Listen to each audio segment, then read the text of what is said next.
Welcome sa Dries TV. Kung interesado ka sa ganitong news, huwag kalimutang isubscribe ang ating YouTube channel. Maraming salamat! Welcome back again sa ating YouTube channel mga kakimpaw, and sa update natin ito ang pag-uusapan natin ay tungkol sa mga importanteng kaganapan kina Kim and syempre kay Paolo Avellino. Sa pag-uusapan natin sa update na to ay may kaugnayan po mga kakimpaw sa ikakatuwa na naman po ng lahat kung bagay good news for Kim and Paolo Avellino. Nalalapit na nga kaya ang pinakaantay nating kasalan mga kakimpaw. Yan ang pag-uusapan natin dahil for sure ay matutuwa po kayong lahat. Pero bago po ang lahat, maraming salamat po sa inyong patuloy na pag-support at pagsubaybay sa mga daily update natin. Kaya naman bilang pasasalamat, narito po ang isang napili kong komento patungkol ito sa naging previous update. Mula ito kay Ginang Norma Dayag. Sabi niya, Dries TV, good evening. Dries, may nabasa ako na comments na isang fan si Paulo daw ay very secretive kay Kimi. Si Bianca Yao daw yung non-showbiz girlfriend ni Paulo. Sabi pa niya sa comment niya na patago daw silang nagkikita kung si Kim nasa showtime or may commitment si Kimi. I need vivid clarification about this. For the sake of all senior fans, di naman makatulog nito. Dries TV, God bless them both. Maraming salamat po sa inyong komento at katanungan, Ginang Norma Dayag. So yung sinasabi niyo po na Bianca Yao ay lumang tugtugin na po yan. Yan ay lagi po nating nababasa sa social media. So si Bianca Yao po ay isang gamer din po mga kakimpaw, at yung kanyang boyfriend po ay kaibigan ni Paolo Avellino. Kaya kung may time po na makikita po ninyo sila sa picture na magkasama together with the other gamer, wala lang po yun, Ginang Norma Dayag. So, sana po ay mawala po ang iyong pag-iisip kasi nakaka-stress po yan. Matagal na po nating natatopic at nililinaw ang tungkol nga po dito. And pag nababasa ko nga yung mga ganyan, tinatawanan at nilalagpasan ko lang kasi alam ko pong lumang tugtugin na yan. Lagi po yung ginagamit ng mga kritikot bashers ni Paulo. And syempre, ito lang pong masasabi ko sa inyo, Ginang Norma Dayag ha. Isipin niyo po yung ginagawa ni Kim and Paula Avellino nitong mga nakaraang buwan. Sinama po si Kim, 'di ba, sa ibang bansa. And syempre, nagpunta po ng Norway noong December, nagpunta ng Taiwan, sumunod si Kim sa Paris, France, at marami pa pong iba. So, yan ba wala pong relationship yan sa tingin nyo? Kaya every time na may nababasa po akong mga ganyan, tinatawanan ko na lang kasi mas malalim po ang aking paniniwala, ang ating paniniwala, kumpara sa mga nababasa po natin sa social media. Kaya kalma lang at maging kampante tayo, okay? So maraming salamat po sa inyong komento, Ginang Norma Daya. God bless po sa inyo and pabuhay kayo.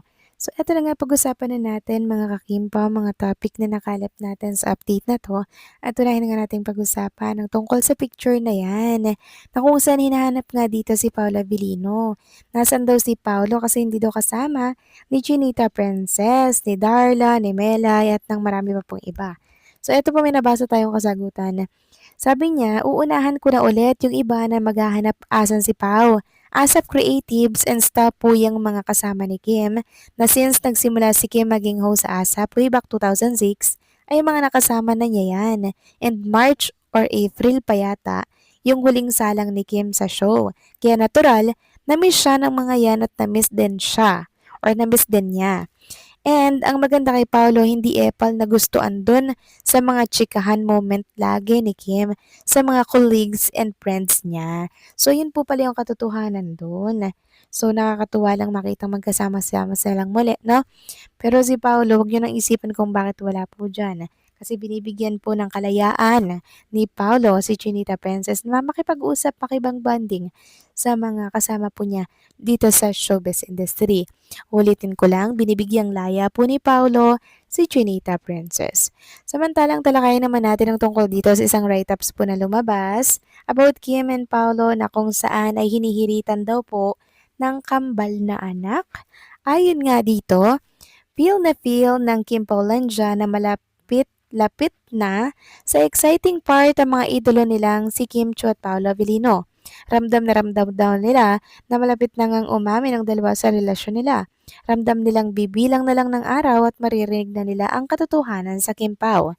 Pero syempre, may mga nagsasabi naman na no pressure pa rin na kung ano ang gusto ng dalawa, yun ang masusunod kasi nga masaya naman daw sila na nakikita nilang eksena ng dalawa.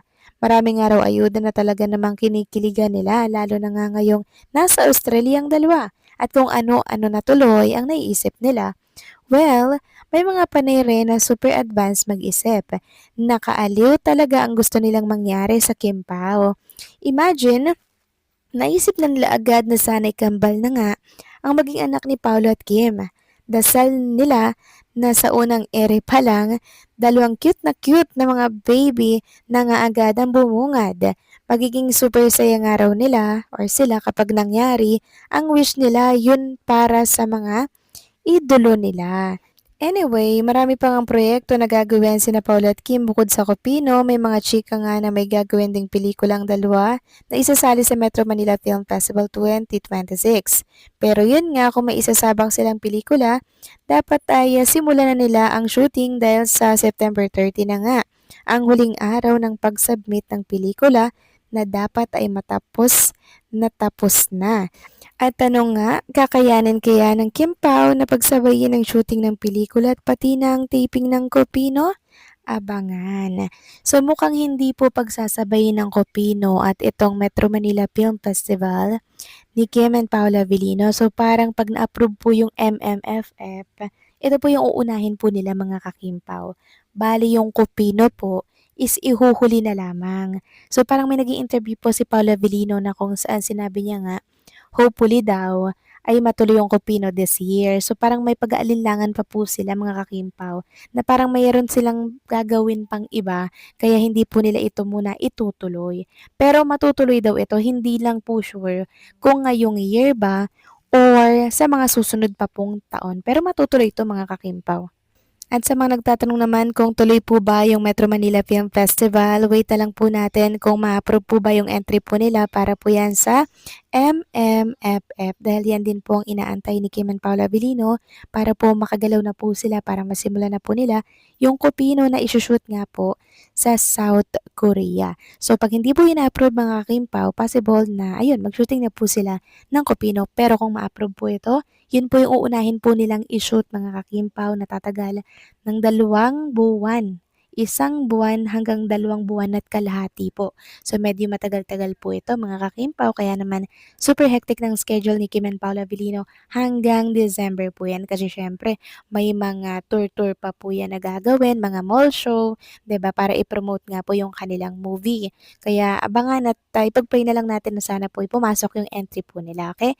So paano mga kakimpaw hanggang dito na lamang po ang update natin at maraming salamat sa inyong patuloy na pagsuporta.